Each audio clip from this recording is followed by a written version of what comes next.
thunder cracks. A billionaire kneels on the cold hospital floor, holding two crying twin girls. Behind him, his wife's heart monitor hits a flat line. Sirens flash red across his face. His $50 billion empire can't save her. But as he breaks down, the twins lift his chin and whisper, "Daddy, we'll save you now." And that moment changed everything. The rain hit New York like a broken wave that night, falling hard against the glass windows of St. Mary's Hospital. Inside the cold hallway, billionaire Jacob Wilson stood frozen, staring at the door of the emergency room like his soul was trapped behind it. His heart was pounding, his hands shaking, and his expensive suit was soaked from the storm he had run through. But none of it mattered. Nothing mattered anymore. Through the small window of the ICU, he could see Emily, his wife, his first love, the mother of his twin daughters, lying motionless as doctors fought to bring her back. Machines beeped fast, nurses rushed around, and the sharp smell of medicine filled the air. Jacob had always believed he could fix anything. He could buy buildings, companies, even entire city blocks. But tonight, he couldn't buy one more heartbeat. Outside the room, two little girls stood, holding each other's hands tightly. 5-year-old twins, Leela and Lena. Their hair wet and they're small, faces swollen from crying. "Daddy, is Mommy coming back?" Lila whispered, her voice shaking like a leaf in the wind. Jacob tried to speak, but his throat locked. He kneeled, pulled them close, and whispered, "Daddy's here. Daddy's right here." Inside the room, the heart monitor suddenly slowed. Then it stretched into a long, flat sound that stabbed the air like a knife. The nurses froze. The doctor stepped back slowly. And in that second, Jacob's whole world shattered. Emily was gone. The twins started crying loudly, and Jacob held them tighter, tears falling freely down his face. "Emily, please, don't leave us," he whispered helplessly. But the room stayed silent. The world stayed cold. If this story has already touched your heart, make sure to subscribe right now, because the next chapters will break you and heal you in ways you didn't expect. Jacob didn't remember walking out of the hospital. He didn't remember the drive home. Everything felt blurry, like his body was moving, but his mind stayed back in that cold room. When his car finally stopped at the huge mansion in Upper Manhattan, the guards quietly lowered their heads. No one asked questions. No one dared. Inside, the mansion felt different. Empty. Lifeless. The place that once echoed with Emily's laughter now felt like a giant cave. The light chandeliers glowed, but somehow the whole house looked darker. The nanny carried the twins upstairs, whispering soft words to calm them. Jacob watched from the stairs, unable to follow. His heart was too heavy, his steps too weak. He walked to his study, the place he used to call his kingdom. The shelves were filled with awards, deals, property files, stocks, world maps, everything that proved his success. But tonight, all of it felt useless, worthless, dead. Jacob sat in his chair and stared at the rain sliding down the big glass wall. Every drop reminded him of Emily's last breath. He took off his watch and threw it across the room. It hit the wall hard and fell silently, just like him. He didn't sleep that night, or the next one. Grief didn't give him permission. Days turned into weeks, and Jacob buried himself in his work. Meetings, deals, interviews, boardrooms. He accepted everything. It was easier to talk about millions than talk about pain. Easier to face strangers than face the twins' sad eyes. Every morning, the girls would knock gently on his study door. "Daddy, are you coming for breakfast?" And every morning, Jacob would answer through the door, "Daddy is busy. Just today." Okay? But just today turned into many todays. The twins started eating alone. They sat side by side at the long dining table, swinging their tiny legs, waiting for a father who was always there, and still always gone.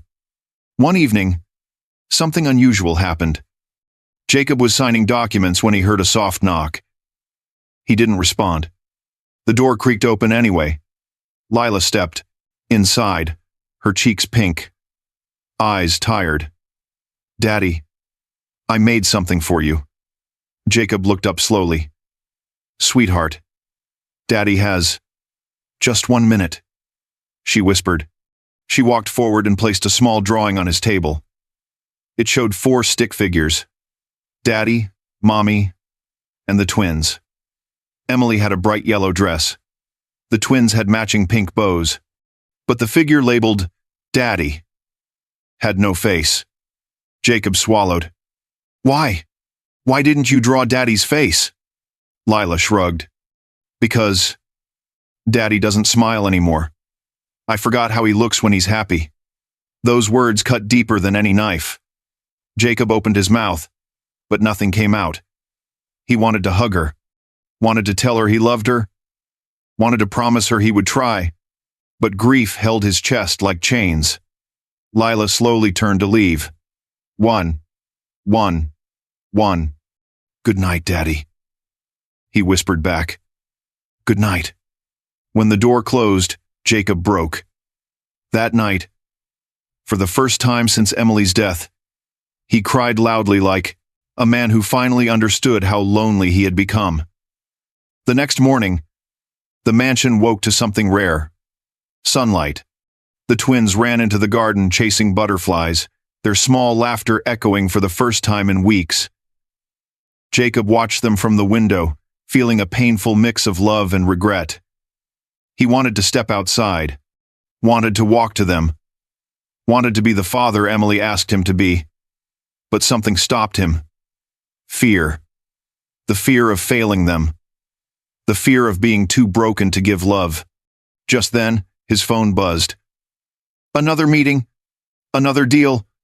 Another excuse. Jacob turned away from the window. Mid-roll CTA below.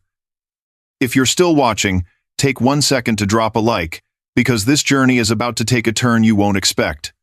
Now back to the story. A month later, the twins started kindergarten. The nanny prepared their bags, fixed their hair, and tied their tiny shoelaces. Jacob stood near the stairs, watching them quietly. He wanted to drive them, himself. But he told the nanny to take them. The twins didn't complain. They just looked at him with soft, tired eyes. Eyes that held questions he wasn't ready to answer. At school, the twins struggled. Their teacher called the mansion several times. "They're quiet," she said. "They don't play with other kids. They draw sad families. They miss you, Mr. Wilson." Jacob thanked her, but never showed up for a meeting. His empire was growing. His daughters were shrinking. One night, things changed. Jacob returned home late, exhausted. The mansion was silent. He went upstairs to check on the girls. For the first time ever, their bedroom door was slightly open. Jacob gently peeked inside. The twins were sleeping in one bed, holding each other. On the floor beside them lay a small notebook, Emily's old diary. It was open on a page Jacob had never seen. It said, "Jacob, if anything ever happens to me, promise me you won't close yourself off. The girls need your smile, your arms, your stories. You are their hero. Don't ever forget that." For the first time, Jacob didn't just cry. He felt something shift inside. Something wake up. Something Emily left behind. Love. The next morning, Jacob surprised everyone. He canceled all meetings, turned off his phone. Even his assistant asked, "Sir, are you sure?" Jacob simply said, "My daughters come first today." He walked into the dining room. The twins sat there, not expecting him. When they saw him, they froze. Jacob smiled softly. "Can Daddy sit with his 2 little angels today?" The twins' eyes sparkled for the first time in months. They nodded fast, almost jumping from their chairs. Jacob held their hands. "I'm sorry. Daddy will do better." I promise. The mansion didn't feel like a cave anymore. It felt like a home again. And this was just the beginning. Money can build towers, but love builds people. And sometimes, the smallest hearts save the biggest ones. The next few days felt like a strange new world for Jacob. For so long, he had lived inside a cage of meetings, contracts, and endless responsibilities. But now he found himself slowing down, listening, watching, breathing differently. It wasn't perfect, and it wasn't easy, but something inside him had shifted. Something softer, something alive. He woke up early that Thursday morning, sunlight spilling gently into the bedroom he hadn't slept in properly since Emily's death. He sat up slowly, rubbing his face. For the first time in months, he didn't feel the weight crushing his chest. It wasn't gone, but it wasn't winning either. He walked downstairs quietly, expecting the twins to still be asleep. But as he reached the hallway, he heard small giggles. High-pitched, sweet, real. The twins were sitting at the kitchen counter, swinging their legs while the nanny poured milk into 2 little pink cups. When they saw Jacob enter, they froze for half a second like they still weren't sure if he was really there this time. Jacob smiled, walked over, and gently tapped their noses with his finger. "Morning, my angels." The tiny hesitation in their eyes broke. Both girls jumped off their chairs and hugged him tight around the waist. "You came again, Daddy. You're not going to work? You'll stay with us?" They asked too many questions at once, their voices blending into a chorus of hope. Jacob knelt down, pulling them closer. "Daddy is here. All morning. And all evening. And every day. I'll try harder." The nanny wiped a tear. Quietly, she stepped out of the room to give them space. The twins talked non-stop while eating their cereal about birds outside the window, about the girl in class who brought a rainbow pencil, about how Lena saw a cloud that looked like a cat the other day. Jacob listened. Like every word was a treasure. He didn't know it yet, but he was learning how to live again. After breakfast, Jacob surprised the twins. Again. "How about Daddy drops you at school today?" Their eyes widened like fireworks. "Really? You'll come inside too?" Jacob hesitated for a moment, then nodded. Yes. Inside too. He wasn't sure why that felt scary. Maybe because he knew he had missed too much. Maybe because guilt still lived in the folds of his heart. But this time, he didn't run from it. The mansion staff watched from the doorway as the girls held each of his hands tightly and pulled him toward the car like 2 little magnets made of pure hope. The drive was peaceful. The twins chatted the entire way, pointing out every dog, tree, and funny-shaped cloud. Something soft pressed inside Jacob's chest each time they called, "Daddy, look!" He loved that sound. He had forgotten how much. At school, the teacher was shocked when Jacob walked in holding the girls' hands. Parents whispered. Kids stared. Emily used to be the one who came here. She was warm, bright, loved by everyone. Seeing Jacob alone brought back quiet sadness in the teacher's eyes. "Mr. Wilson, it's wonderful to see you," she said softly. Jacob nodded politely. "I'm trying." The teacher smiled gently. "They need you. And you're doing better than you think." The twins gave him quick hugs before running to their classroom. For a moment, Jacob stood there awkwardly, unsure if he should leave or look around or cry. Instead, he took a deep breath and left the building with a faint smile. The moment he stepped outside, his phone buzzed. A dozen messages. 3 missed calls from investors. 2 from reporters. 1 from his assistant. "Sir, emergency board meeting. They won't proceed without you." Jacob stared at the screen, but then he thought of the drawing. The faceless father. The lonely twins. Emily's diary. He turned the phone face down, walked to the car, and drove home. Work could wait. His daughters couldn't. When he reached the mansion, He poured himself a cup of coffee and sat in the quiet living room. It felt strange not to rush. His mind wasn't used to stillness. He walked around the house slowly, stopping at the shelves filled with framed pictures. Most had Emily in them, her soft smile, her gentle eyes, her delicate hands holding the twins. Jacob touched one photo lightly. Emily was holding both girls in her lap, laughing so hard her eyes were closed. He whispered, "I'm sorry I wasn't enough." He expected the pain to crush him again. But instead, something else happened. A kind of warmth. A memory of how she used to push him toward fatherhood. How she used to remind him that money wasn't worth anything without love. She would have been proud of him today. Around noon, the nanny brought Jacob lunch, but he insisted she rest. "You've done enough. Take the day off." She blinked in surprise. "Sir, are you sure?" "Yes. I'll pick them from school myself." Jacob had no idea those words would lead to something that would change his life again.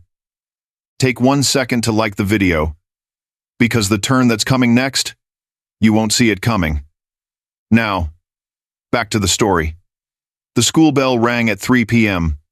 Parents lined up outside the gate, chatting casually. Jacob waited quietly near the entrance, hands in pockets, feeling like he was learning to stand in the world again. The twins came running out like tiny rockets. "Daddy! You came!" Jacob lifted them both up, spinning them lightly. Their laughter filled the air. Other parents smiled.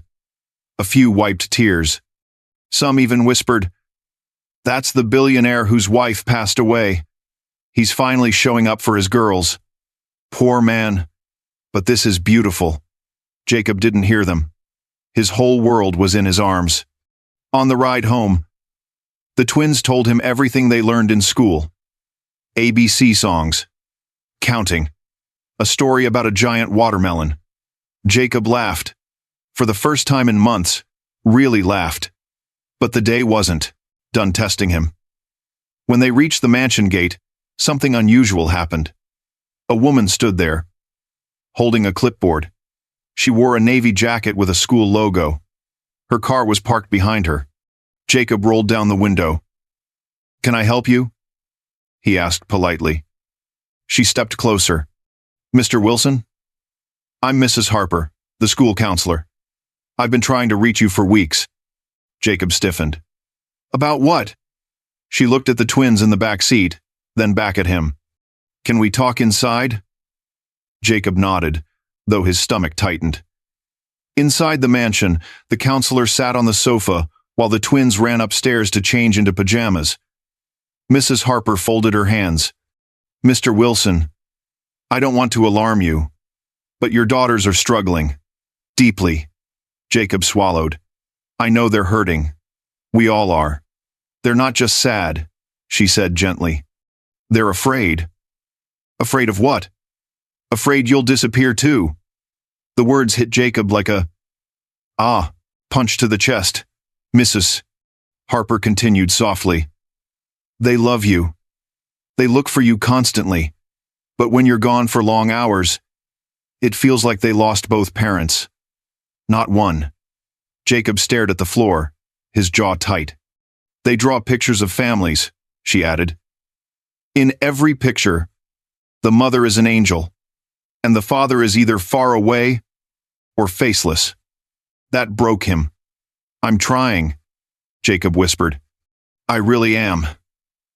"I know," she said kindly, "but they need consistency. They need presence. Even small acts matter. Dinner together, walks in the garden, reading bedtime stories." Jacob nodded slowly. She was right. After the counselor left, Jacob stood at the bottom of the stairs for a long time. He knew what he had to do. Not tomorrow. Not next week. Tonight. He walked to the twins' room. The girls were sitting on the carpet, coloring. When they looked up, their eyes sparkled. "Daddy." Jacob sat down beside them. "Can Daddy join?" Lena gasped. "You want to color with us?" "Yes." Jacob smiled. Show me how. For the next hour, the billionaire who owned half of New York learned how to draw stick cats and rainbow hearts from two tiny teachers. Later that night, he tucked them into bed personally. He read them a bedtime story, the same one Emily used to read. The twins listened with sleepy smiles, holding his hands. When he finished, Lila whispered, "Daddy, are you staying here tonight?" Jacob squeezed their hands. "Yes. Daddy is not going anywhere." The girls fell asleep peacefully for the first time in a long time. Jacob stayed beside them, even after they slept, watching their little breaths, protecting the small pieces of Emily left in the world. For the first time since her death, Jacob didn't feel alone. He felt like a father. And tomorrow, the world would test him again, harder than he expected. Because love never grows without something trying to break it. But this time, he was ready. Children don't need perfect parents, just present ones. Love is built in the moments we show up. The week after Jacob started showing up for the twins was different, so different that even the mansion staff felt it. For the first time in months, the house wasn't heavy or silent. Small giggles echoed from hallways, cartoons played in the background, tiny feet pattered on the staircase, and the twins' soft voices filled the rooms that grief once swallowed whole. One sunny Saturday morning, Jacob woke before the twins. Instead of rushing into emails or meetings, he went straight to the kitchen. He remembered how Emily used to cook pancakes, slightly burnt edges, too much syrup, and a smile that could melt winter. He couldn't duplicate her touch, but he could try, and he did. The pancakes were uneven, the kitchen was a mess, and Jacob had flour on his shirt, but he didn't care. He placed 2 plates on the table just as the twins walked in, rubbing their eyes. They froze. "Daddy, did you make these for us?" Lena whispered like it was magic. Jacob puffed his chest, playfully. "Of course. Daddy can cook anything." Lila giggled. "No, you can't." Jacob gasped dramatically, and both girls burst into laughter. It was the kind of morning Emily would have adored. And Jacob felt her somewhere, watching, smiling. After breakfast, he took the twins to Central Park. They ran through the grass, tried to catch pigeons, and climbed the small play structures. Parents stared, some whispering, "That's the billionaire, right? His wife passed away recently. But look how happy his kids are today." Jacob didn't care about the eyes on him. His entire focus was on the 2 little girls who were finally learning to laugh without fear. At one point, Lena tripped while running. Jacob rushed toward her instantly. "Are you okay?" She sniffed, then smiled. "Yes. Because you came fast, Daddy." Jacob lifted her up. "I'll always come fast. Always." The afternoon sun warmed the park, and the twins tugged Jacob toward the ice cream cart. He bought them matching cones, strawberry for Lila, vanilla for Lena. They sat on a bench, swinging their legs, watching people pass. "Daddy," Lila said softly, "are you happy today?" "Huh." Jacob looked at his daughters. Their faces were smeared with ice cream, their smiles pure, their eyes bright. "Yes," he said honestly. "You two make Daddy happy." Suddenly, Lena pointed to a couple across the pathway.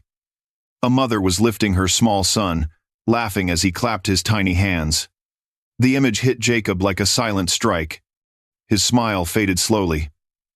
Lila followed his gaze. She leaned her head on his shoulder. "It's okay, Daddy. Mommy is still with us. She just lives here now." She gently touched his chest. Jacob's eyes filled. "You're right, Angel. But even good days end differently when life is planning a twist." As the sun dipped lower, the twins begged him to take them to their favorite toy store downtown. The same one Emily used to take them to. Jacob. Jacob. Jacob. Jacob. Jacob. Jacob. Jacob. Jacob. Jacob. Jacob. Jacob agreed immediately, saying no, Wasn't something he wanted to do today. The ride was peaceful. The twins sang rhymes in the back seat, their voices soft and sweet. But when they reached the toy store, something unexpected happened. The moment they walked inside, the twins froze. "Daddy, this is where Mommy bought us our birthday dresses. Last year. She took pictures right there." She laughed so much. Jacob's heart cracked. He knelt and pulled them close. "We don't have to stay if it hurts." But the twins shook their heads bravely. "No, we want to come. Mommy loved it here, so we love it too." Jacob held their hands tightly, proud of their strength. They walked around the store, choosing dolls, stickers, puzzles, and a silly unicorn lamp. But just as they were heading to the checkout, a voice behind Jacob said, "Jacob?" He turned slowly. Standing there was someone he never expected to see. Her name was Nora Blake, a former employee, a woman who once worked under him before she suddenly resigned. A woman Emily trusted. A woman who vanished right after the funeral. And now she stood in front of him holding a small boy, maybe 3 years old, with curly hair and dark eyes that looked strangely familiar. Jacob's heart skipped. "Nora," he said, stiffly. "Nora, Nora," he said. "Nora, Nora. I haven't seen you in months." Nora swallowed hard. "I know. I'm sorry." The twins hid behind Jacob's legs, nervous. Nora looked down at her son, then back at Jacob. Her voice trembled. "I need to talk to you." Jacob frowned. "About what?" Nora stepped closer, her hands shaking. "This is going to sound insane. But your wife, Emily, she helped me with something before she died. She made me promise to tell you when the time was right." Jacob stiffened. "Nora, what are you talking about?" Her eyes filled with fear and guilt. "Jacob, my son, he needs help. Serious help. And Emily, she knew the truth. She tried to tell you before she stopped." Tears rolled down her cheeks. The little boy tugged her shirt. "Mommy, don't cry." Jacob felt a strange uneasiness crawling into his chest. "Nora, what truth?" Nora took a deep breath. "The truth is, your wife paid for my son's medical treatments. All of them. Without telling you. She saved his life more than once." Jacob froze. "She said you were drowning in work," Nora continued. "And she didn't want to burden you more. She said you'd help if you knew, but she wanted to wait for the right time. She wanted to tell you together." Jacob felt like the air was knocked out of him. "My wife did that," he whispered. Nora nodded, wiping her tears. "Yes, she saved my son. And now, he needs treatment again. I've used everything. 19. I didn't know who else to turn to." The twins peeked out from behind Jacob, staring at the little boy whose eyes were filled with confusion and fear. Jacob's mind raced. Emily had been helping someone secretly. Helping a child. A mother. Saving lives quietly. That was who she was. Jacob clenched his jaw. "Why come now? Why didn't you tell me earlier?" Nora trembled. "Because I was scared. You're powerful. Influential. And I was nothing compared to you. But Emily trusted you. She told me to come to you if anything ever happened to her." Jacob felt his chest tighten painfully. The twins stepped forward slowly. "Daddy, can we help him?" Lena whispered. Jacob looked at the boy, small, fragile, eyes deep with fear. Emily would have helped. Emily did help. And now she was asking through this moment. "Yes," Jacob said finally. "We'll help him."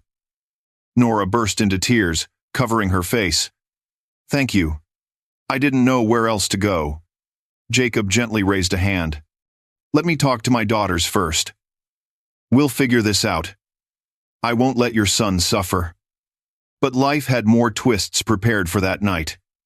Jacob brought Nora and everyone, and her son to the mansion so they could talk privately.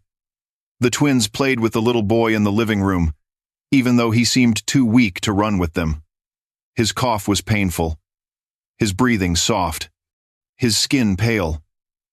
Jacob spoke with Nora in the study. "What exactly does he have?" he asked. Nora wiped her tears. "A rare immune condition. Emily found out during a charity event.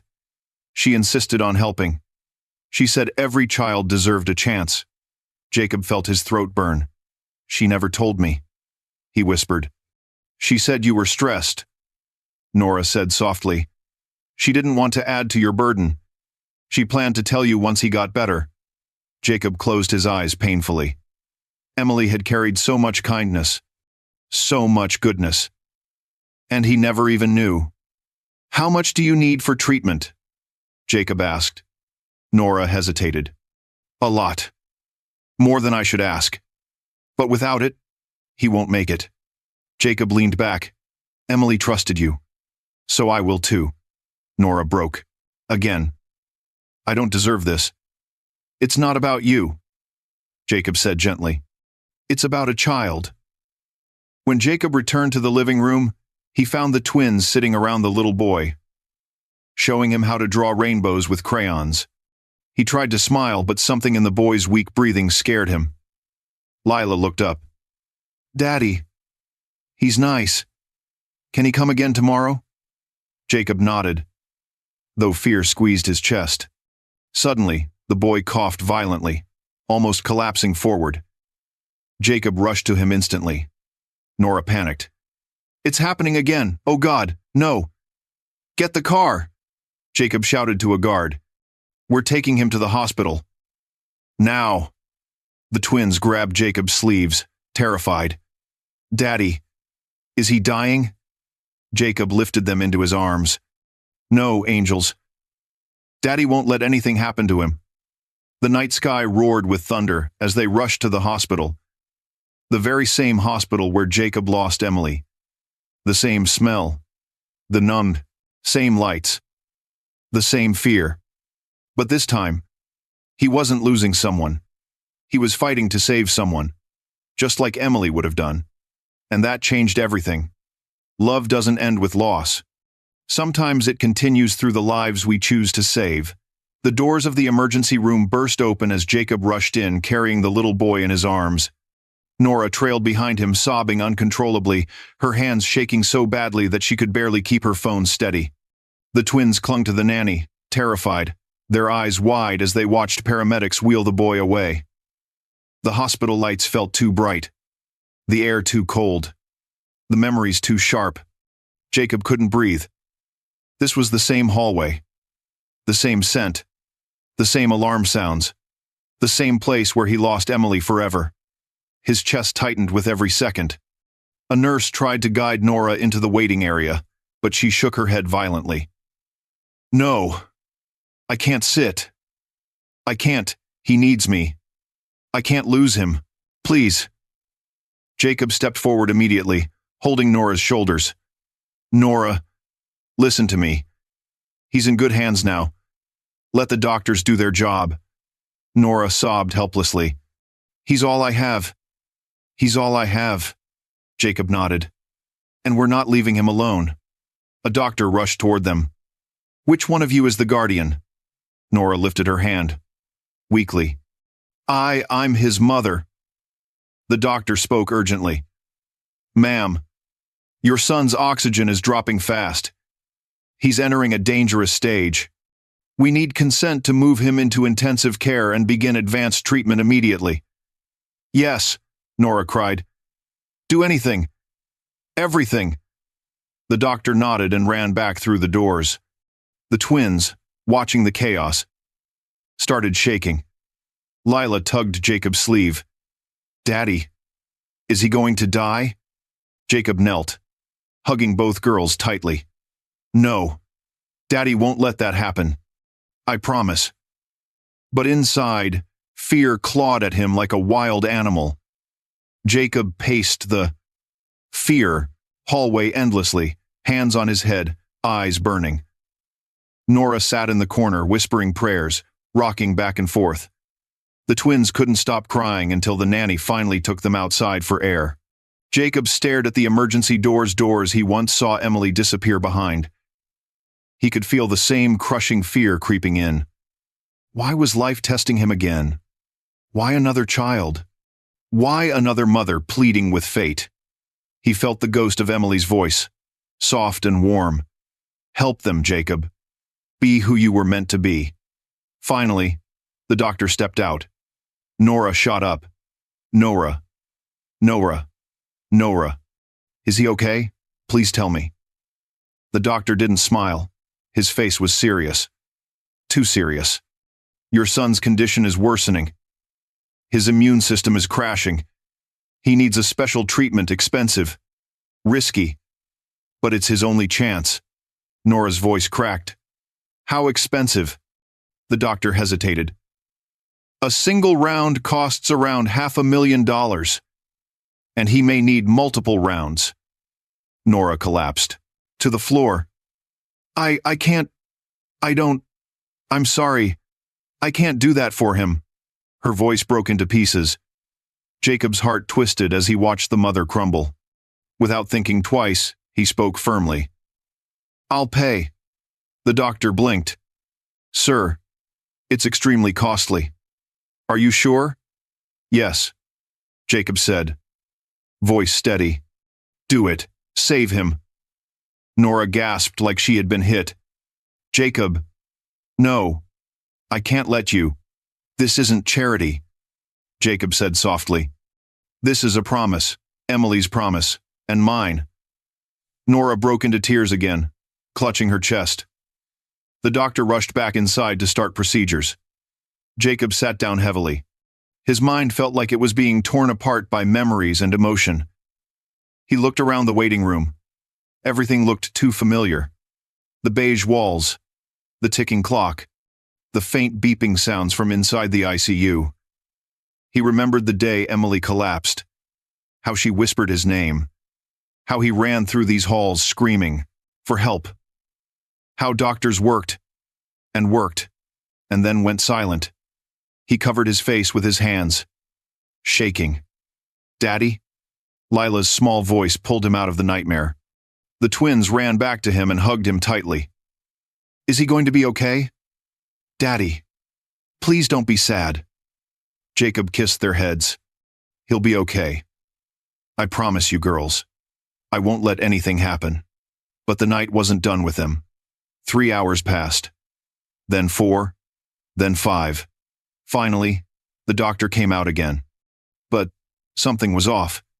His expression was tight, exhausted.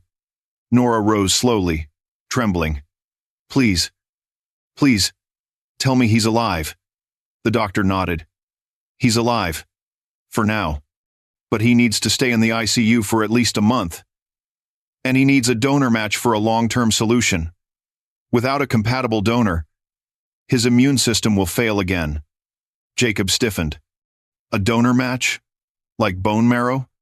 Yes, the doctor said. It's the best chance. Nora's face turned white. I'm not a match. I already checked. Then we test others, the doctor said. Family members. Anyone close. Nora whispered. He has no family left. No one. Silence fell. Jacob looked at the twins, looked at Nora, then at the doctor. Something inside him stirred. A wild thought. A possibility. Test me, Jacob said quietly. Nora stared. What? Test me, Jacob repeated. Test my daughters. Test anyone you need. The doctor blinked. Sir, that's unlikely. You're not related. Test us anyway. The doctor nodded slowly. We'll take samples. Jacob rolled up his sleeve immediately, letting the nurse draw blood. The twins nervously agreed too, holding each other's hands tightly. Nora covered her mouth, overwhelmed. Jacob, why would you? Why would you do this for us? Jacob looked at her, really looked. Because my wife saved him once. And because she believed every child deserves a chance. Nora wiped tears. Emily. She was an angel. Yes, Jacob whispered. She was. The tests were sent in. It would take hours, maybe a full day. While waiting, Jacob stepped outside for air. Rain poured over the city, heavy and cold. The sky looked bruised, broken, just like his heart. The twins stood beside him, under the awning. Daddy, Lena whispered. You're helping him like Mommy would. Jacob felt tears slip down his cheeks. I'm trying, he said softly. I'm trying to be what she always knew I could be. Hours passed. The sky turned darker. The hospital grew quieter. Then, a nurse ran toward him breathlessly. Mr. Wilson, sir, come quickly. Jacob's stomach dropped. He ran inside the hospital hallway, Nora right behind him, the twins with the nanny. The nurse led them to the doctor's office. The doctor looked stunned, like he had seen something that shouldn't have been possible. What happened? Jacob asked, urgently. The doctor stood up, holding files in his hand. Sir, we have the results. Jacob nodded, throat tight. Tell me. The doctor exhaled. Lena. Your daughter. She's a match. Silence. Complete silence. Nora gasped loudly. Oh my God! Jacob froze. My daughter? Is a match? Yes, the doctor said. A perfect match. 100% compatibility. Incredibly rare. Jacob felt his heart twist. What does that mean? Jacob. What does that mean? Jacob. Jacob. It means, the doctor said gently, your daughter could save his life. The twins leaned closer, confused. Save him? Like a hero? Nora broke, falling to her knees. Your family. Your little girl. She could give my son a chance to live. Oh God. Thank you. Thank you. Jacob was shaking. He knelt in front of Lena. Sweetheart, do you understand what this means? Lena blinked innocently. I can help him breathe better? Jacob nodded slowly, tears rising. Yes, Angel, you can. Leela hugged her sister proudly. Lena is a superhero, Nora cried harder. I don't deserve this. I don't deserve you. Jacob placed a hand on Nora's shoulder. This isn't about deserving, he whispered. This is about doing what's right. But when the doctor explained the procedure in detail, the risks, the surgery, the recovery, Jacob felt fear grip him. He looked at his tiny daughter, her small hands, her fragile little body. Could he risk her health? Her pain? Her comfort? His mind screamed, no. His heart whispered, Emily would choose yes. And then something unexpected happened. Lena, the little girl who still slept with a teddy bear, stepped forward confidently. If he needs me, I'll help him. Jacob broke down. He hugged her so tight he could barely breathe. You're brave, he whispered. So brave. But the hardest choice of Jacob's life now stood in front of him. Save a stranger's child, or protect his own daughter from risk. He closed his eyes. He knew Emily already gave the answer. Tomorrow, he would decide everything. The night before the surgery felt heavier than any night Jacob had lived through. The hospital room lights were dim, and the sound of rain tapping the glass felt like the world itself was holding its breath. Lena lay asleep on the small hospital bed, her tiny fingers wrapped around her teddy bear, completely unaware of how big the next morning would be. Jacob sat beside her, elbows on his knees, hands locked together, staring at her peaceful face. She looked so small, too small. The idea of her going into surgery made his chest tighten so painfully that he felt like he couldn't breathe. What kind of father risks his child's safety? What kind of father lets his daughter go through pain? Was he doing the right thing? or breaking his daughter's trust. He closed his eyes, remembering Emily's voice. When you lead with love, Jacob, even fear bows. He took a deep breath. In the next room, Nora sat beside her son, watching his weak chest rise and fall. His oxygen mask hissed softly. His skin was pale, almost gray. The doctor said he didn't have many days left without the procedure. Nora prayed quietly. Not for herself, for the little girl who was saving her son. At 5 a.m., the twins' nanny walked into the hallway and found Jacob still sitting at the edge of Lena's bed. "Sir," she whispered gently, "you haven't slept." Jacob shook his head. "I can't. Not tonight." The nanny placed a hand on his shoulder. "Your daughter is brave because you are here. Stay strong. For her." Jacob nodded slowly. At 7 a.m., the doctors entered with soft voices and calm expressions. The room filled with nurses, monitors, and forms that needed signing. Jacob signed everything with shaking hands. When they woke Lena gently, she rubbed her eyes and smiled. "Daddy, is it morning?" Jacob forced a smile. "Yes, Angel. Today is your big superhero day," Lena giggled sleepily. "I'm going to help him. Right?" Jacob kissed her forehead. "Yes. And Daddy is right here. I won't move." When the nurses wheeled Lena toward the surgery room, Jacob walked beside her, holding her hand tightly. The hallway felt like it stretched forever.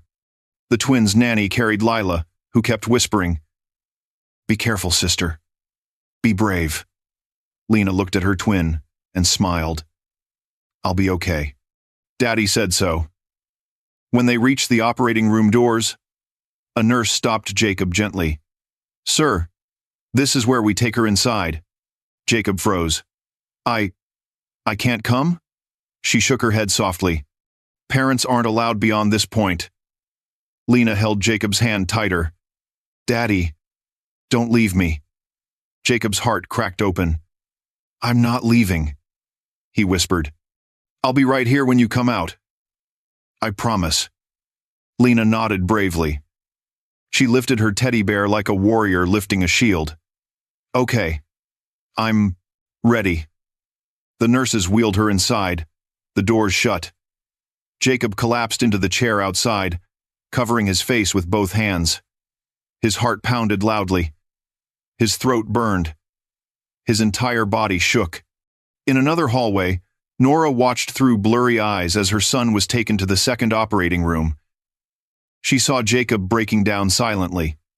She walked toward him, her voice trembling. "Jacob, I don't know how to thank you. I don't know if I ever can." Jacob looked up at her with tear-filled eyes. "Just pray for both of them," he whispered. "Pray they come back." Nora nodded and joined him on the bench. They sat in silence, listening to the ticking of the hallway clock. Minutes felt like hours. Hours felt like days. Fear crawled through every corner of Jacob's mind. 4 hours passed. Then, 5. Still no news. Jacob walked back and forth constantly, gripping his hair, stopping to stare at the surgery door every few seconds. Finally, a doctor stepped out. Jacob rushed forward. "My daughter, please tell me she's okay." The doctor raised a hand. "She's stable. The procedure was successful." Jacob felt his knees weaken. "She's okay?" he whispered. "Yes. She lost a little blood, but she handled the procedure exceptionally well. She's one brave little girl." Jacob covered his mouth, tears falling uncontrollably. "Thank God." Lila ran into his arms, crying, "Daddy, can we see her?" "Soon," Jacob whispered. "Soon, baby." Nora stood behind them, trembling. "And my son? Wait, number 2? Before the doctor could answer, another surgeon walked quickly toward them. He faced Nora. "Ma'am, your son is responding well. His body is accepting the stem cells. It's a good sign." Nora burst into sobs loud. breaking sobs falling to her knees. Thank you. Thank you. Oh God, thank you. Jacob helped her up, holding her steady. You're not alone, he whispered. Not anymore. Hours later, Jacob was allowed to enter Lena's room. The moment he stepped in, everything in his world softened. There she was, his little angel, lying with blankets tucked around her, the teddy bear by her side, tiny chest rising and falling peacefully. Jacob walked quietly to her bedside and sat down.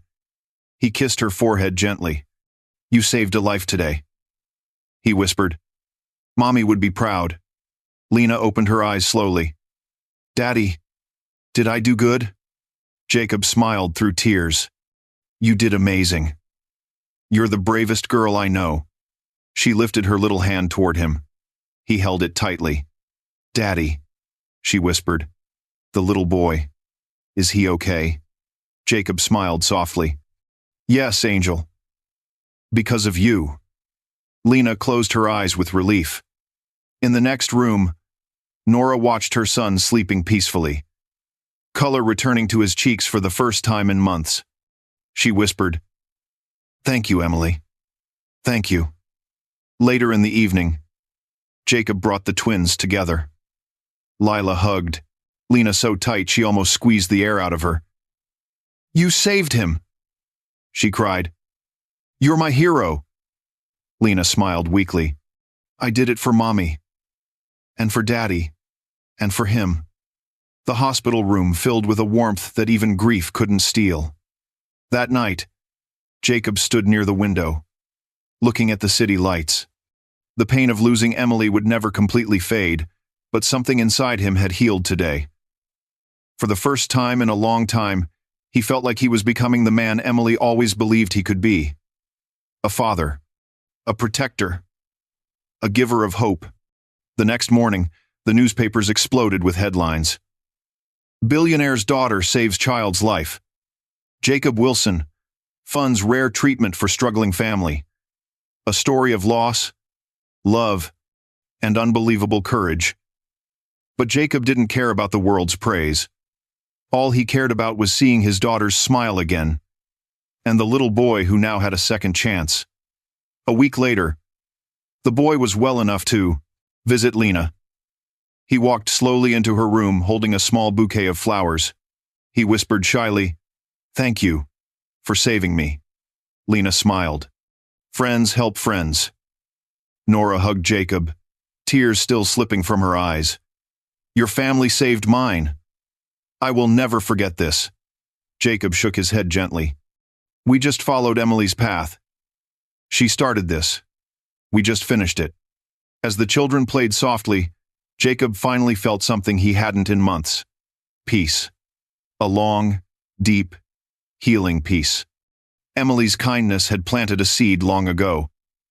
And today, that seed bloomed again through their daughter. Jacob lifted Lila and Lena in his arms. You two are my angels, he whispered. You saved someone. And you saved me. The twins kissed his cheeks, giggling. And for the first time since Emily's death, Jacob smiled without holding back. The world had taken something precious from him. But love had given something even stronger back. Not billions, not power, but meaning, purpose, and a future built on kindness, the kind Emily believed in, the kind their daughters carried forward. Life didn't break him. It rebuilt him. Kindness never dies. It passes from one heart to another, and sometimes it saves more than one life. If this story touched your heart, drop a like, follow, and share it with someone who needs hope today. More emotional stories coming soon.